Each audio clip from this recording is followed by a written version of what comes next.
Hey, this is Sam Brief with Chicago State Basketball, and you're tuned into the World Class Hoops podcast with my man, Chris Rouse. What's good, everyone, and welcome into another edition of the World Class Hoops podcast here for today, July the 29th, 2021. It's Thursday, July the 29th, 2021. It is 2021 NBA Draft Day. I'm coming to you live from my hometown of Chicago, Illinois, getting ready.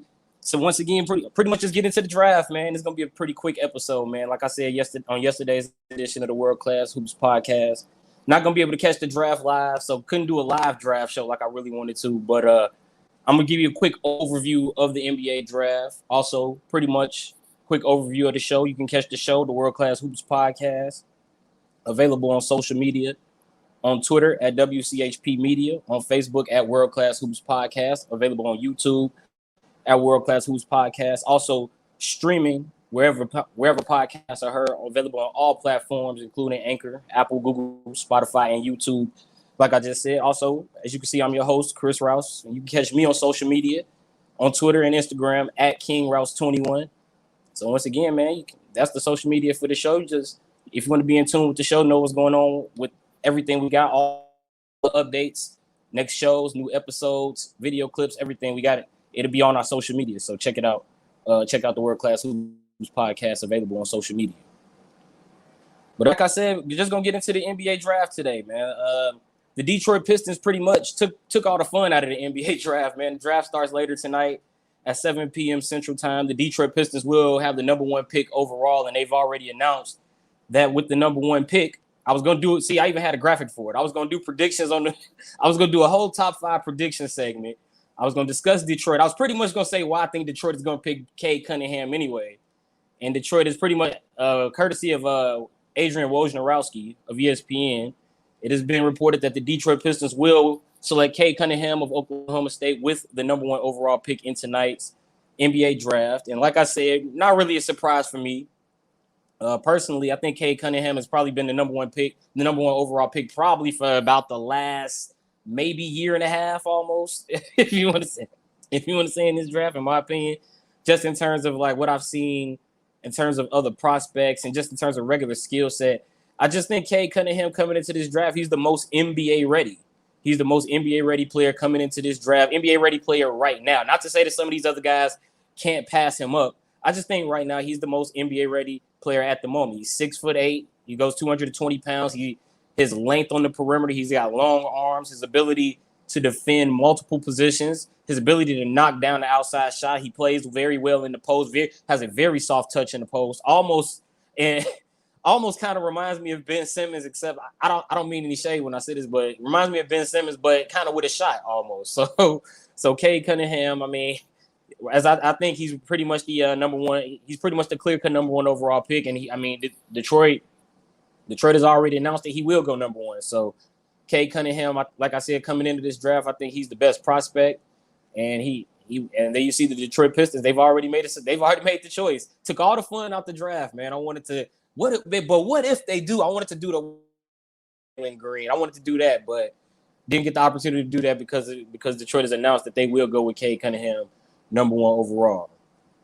Number 2 overall will be the Houston Rockets. Currently, the Rockets are slated to have the number 2 pick in tonight's NBA draft. And at the moment, I mean, it's pretty much up in the air. I have my thoughts on the Houston Rockets, but let's go get an actual Houston Rocket fan, somebody that's actually a little bit closer to the team than I am. So I went and got somebody close. I went and got somebody who's been on the show before, Justin Adams, my good friend, from the Art of the Science Boxing. He's also a Houston native. Let's take a look and hear. Let's take a look and listen as well as we see what Justin had to say and what he thinks the Rockets should do with the number 2 overall pick. They should actually go for Jalen Green. I think he's the better scorer. I think he's probably the better prospect of everyone there. Cade Cunningham looks like the more versatile player of the draft. He could play 3 spots, probably defend 3 for now until he learns the defenses and things of that nature. I think Cade Cunningham, Jalen Green, or Evan Mobley are all good picks for the Rockets. I think you can't go wrong with any of those 3 guys. My personal opinion, my personal preference, I say Jalen Green. And the reason why I say Jalen Green is that in mind of you trying to sign Kelly Olynyk. I think it'll have a very big impact on the team itself. I think that I think we'll do okay without Mobley just because we have Wood. And I think the Rockets are behind Wood to be one of their better guys. And I also see them doing a couple trades before the whole draft process is over. So I would definitely see it being very impactful for the franchise. I do see them trading at least one of the first round draft picks as well. However, if you were to ask me who do I think the Rockets should pick, I think the Rockets should pick Jalen Green. I think they should pick him, slot him in at the 2, put Kevin Porter at the 1, or you can put Kevin Porter at the 3 and Jason Tate at the 4. I mean, we have a lot of smaller guys who can play bigger positions. So, can't wait for the draft to happen. Like I said, they can't go wrong going Mobley, Green, or Cade if they're able to get Cade. I don't see them keeping all 3 of their first-round picks. However, I do see them making I see them doing well with these picks. So hopefully come this next week, we're able to see the draft, do what they need to do, and hopefully the Rockets can address all the needs that they need to address. And then also, one last thing before I sign off. If we're able to find a big guy at the 23rd or 24th pick, that would be cool as well. There are a couple of free agents that we could probably throw in there as well. So hopefully, like I said, the Rockets can't do wrong with this pick. They can't.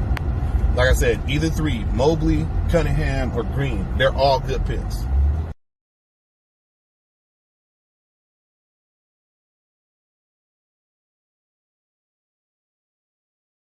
So there you have it from somebody who is a Houston Rocket fan, Houston native, and closely watches the Houston Rockets. He says that the Rockets, well, at the time we thought Cade Cunningham could possibly, Green, could he go number 1 to Detroit? Well, we know that's not the case. So now Houston, they could either go with Jalen Green and Evan Mobley. And honestly, I'm right there with Justin, man. I've been saying all along that Evan Mobley, I think Evan Mobley would be a good fit in Houston because it reminds me of what they had with Clint Capella a few years ago before they traded him to Atlanta. Except I think he's a little bit better at sort of hitting the elbow jumper. He's better at creating his own shot. Also a little bit more explosive in terms of his athleticism and get the high pick and rolls, and also in shot blocking as well. But also, if you go and get Jalen Green, one of the more explosive scorers and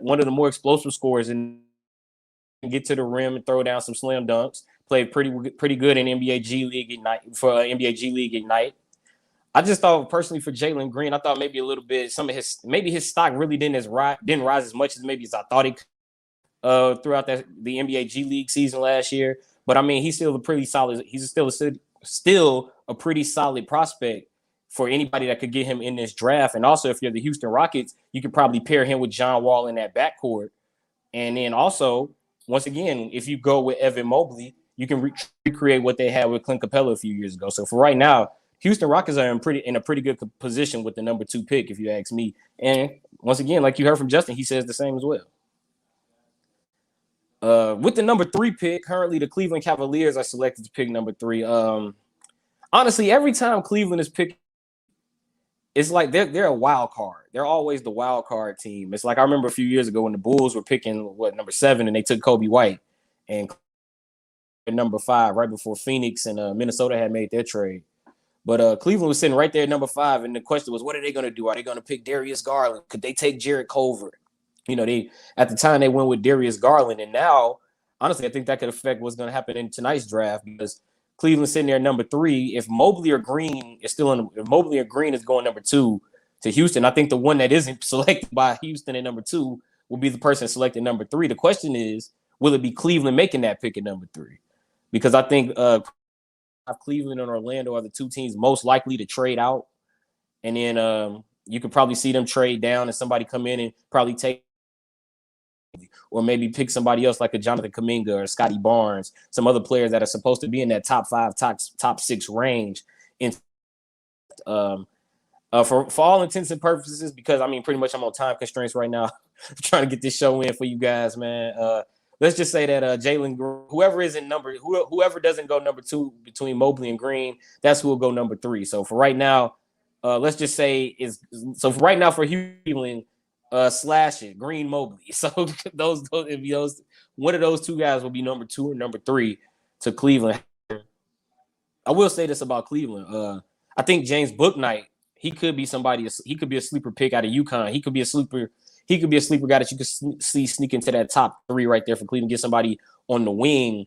But you also have to remember Cleveland just drafted Isaac Okoro last season, and then they're a team that has a lot of big men as well. So it's really interesting to see what Cleveland might do. That's why I think they're one of the teams more likely to trade out of their picks in the top 5. Number 4, I think this is a slam dunk. I think this is Jalen Suggs. If Jalen Suggs is there to Toronto, man, I think that's a hand in glove fit for the Toronto Raptors, considering everything going on with Kyle Lowry in free agency. They got Fred sort of kind of recreate that backcourt they had with Lowry and Van Vliet.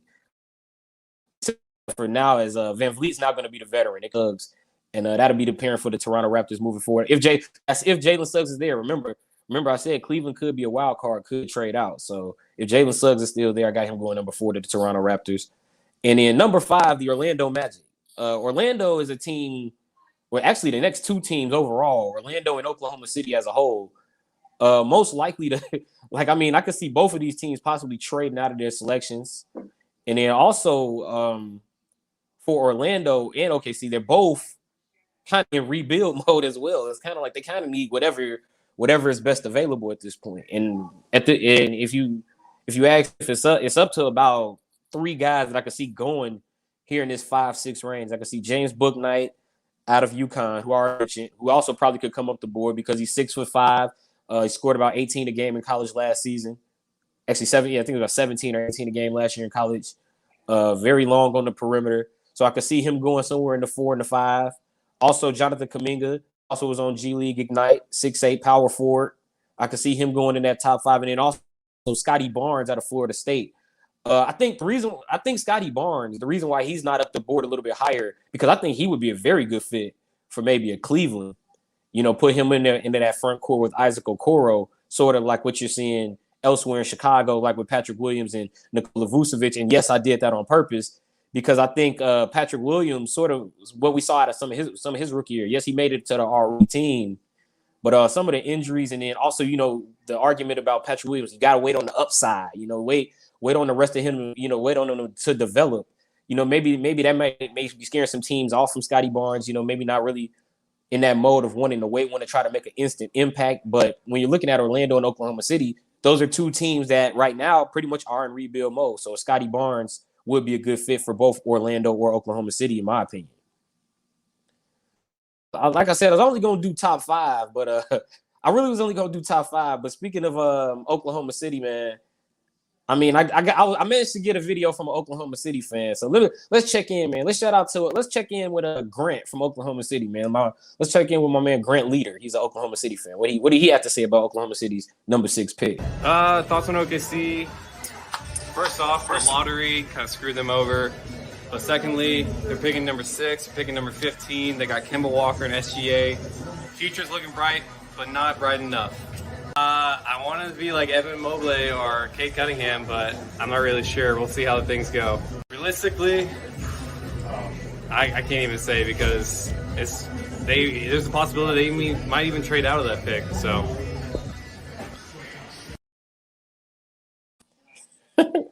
Shout out to Grant. Shout out to Justin. Shout out to Grant, man. It's getting some of these fan videos in, man. Get some of these people that actually do follow some of the other teams. You know me, I'm a loyal, diehard Chicago Bulls fan. I never had that on the show. But, hey, man, I'm an analyst too, man. I'm still honest, bro. So, hey, man. But shout out to the Houston Rockets and the Oklahoma City fans that checked in. Justin Adams and Grant Leader. Thank you for checking in and giving me your thoughts on your team's possible selections at number 2 and number 6. Once again, the draft is later tonight, 7 p.m. Central Time. I'm only gonna do the top 5. I'm only doing top 6 because I had Grant send in the video. But some notable prospects, some guys that I am gonna be looking out for to see where they end up landing in this will be number 22 out of Texas, Kai Jones, a big man, 6'10", big man, came off the bench for a long last season. I think he has. I think he has some pretty good potential. Could be a late first round pick. I'm going to be interested in seeing where he goes, as well as Ayo Dosunmu out of Illinois, who someone who's from the Chicago area, attended Morgan Park High School, Illinois high school state champion. So going to be watching out for him. Very good mid range jump shot. Very good on the perimeter. Going to be interested to see which teams draw to him and where he may end up landing in tonight's NBA draft. Also, Corey Kispert out of Gonzaga. Honestly, I think he could really be a steal. I think Corey Kispert, one of the more solid outside, if not the best shooter in this draft, probably one of the best. A very good outside perimeter shooter that teams could definitely use in today's NBA.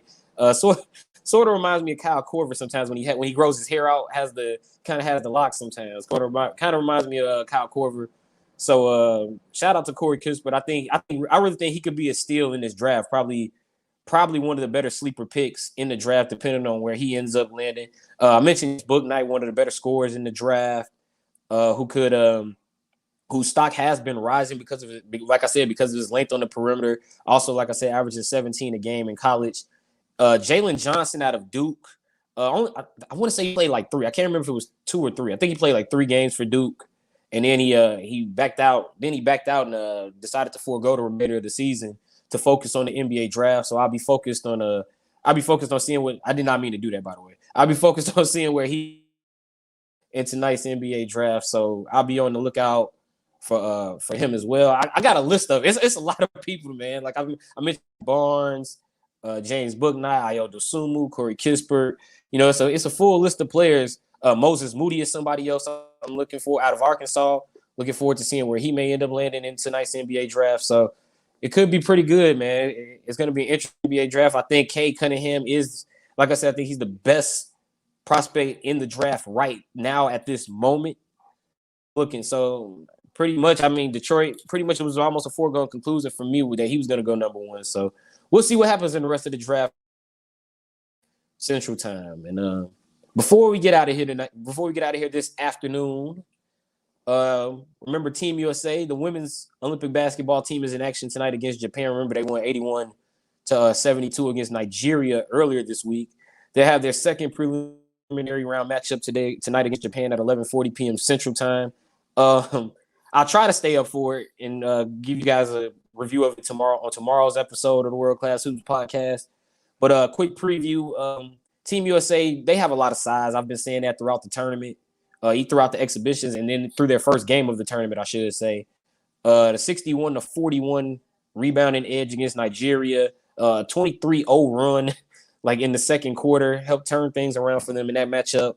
Also, Asia Wilson with the big game. She had I think, was it 19 and 10. I know I had it on the graphic yesterday. Once I do the show, it's like I'm sort of on to the next show, but I still kind of remember. But 19 and 10 for Asia Wilson in that first game. For me in this one for today, I'm going to be on the lookout for how they perform in terms of the turnovers. They turned the ball over a lot in that game. 25 turnovers to 11 against Nigeria in the first game. And they're going up against a team in Japan who was led by Rui Machida. She had 11 assists in that ball game, also had 7. They're really good at getting baskets. They had to come back against France. Rui Machida did a good job of setting the table for Japan. So be on the lookout for that. She'll be going up probably against Sue Bird, who didn't score at all in Team USA's opening matchup against Nigeria, but had 13 assists, finding other ways to contribute. So that's probably going to be a very fun matchup for me to watch in tomorrow morning's Olympic preliminary round matchup for Team USA as they go up against Japan. Also, aside from Team USA's side and Sue Bird going up against Rui Machida, be on the watch out for the rest of the Seattle Storm players on this Team USA basketball team. Joelle Lloyd, she can score the ball pretty well. She actually hit like her first 2 shots against Nigeria, but after that seemed like she sort of got out of a bit of a rhythm. And then Brianna Stewart had 9 points, rough shooting game, 3 of 13, which was odd because throughout the exhibitions, I thought Brianna Stewart was probably the more consistent of the 3 interior players that I've been watching for Team USA, and Asia Wilson, Brittany Griner, and then, of course, Brianna Stewart herself. So be on the lookout for pretty much the 3 players from the Seattle Storm: Sue Bird, Joelle Lloyd, Brianna Storm. Let's see how they respond after the win against Nigeria. But performances that you could say left a little bit more to be desired. But hey, I'm sure they just want the victory. So we'll see what happens in tonight's matchup as Team USA takes on Japan. They see on the screen 11:40 p.m. Central Time. So yeah, man, I'm just wrap it up, man. Like I said, man, pretty much on time constraints, man. I was trying to get this in for you guys, man. But once again, this has been another presentation of the World Class Hoops Podcast. I'm your host, Chris Rouse. You can catch me on social media, at King Rouse 21. There you see it on the screen. Remember the World Class Hoops Podcast on Facebook at World Class Hoops Podcast, on YouTube at World Class Hoops Podcast, and also streaming, available on all streaming platforms, including Anchor, Apple, Google, Spotify, and YouTube, man. Remember, be on the lookout for students of the game as well on Twitter at SOTG Chicago. Thank you, Justin, at Art of the Science Boxing, ARTOFSCI Boxing. Video checking in on the Houston Rockets. Shout out to Grant Leader, director of Chicago Dogs Baseball, also OKC Thunder fan. Thank you for checking in, sending in his video with his thoughts on what the Thunder should do with the number 6 pick. Hey, what he said about he thought they got meta with the lottery. Hey, man, that's that man's views, man. but hey, I like to get the authentic fan views, so shout out to that, man. Shout out to y'all for tuning in and listening, man. Positive energy to you all. Until next time, salute, man. Y'all have a good one. I'm out.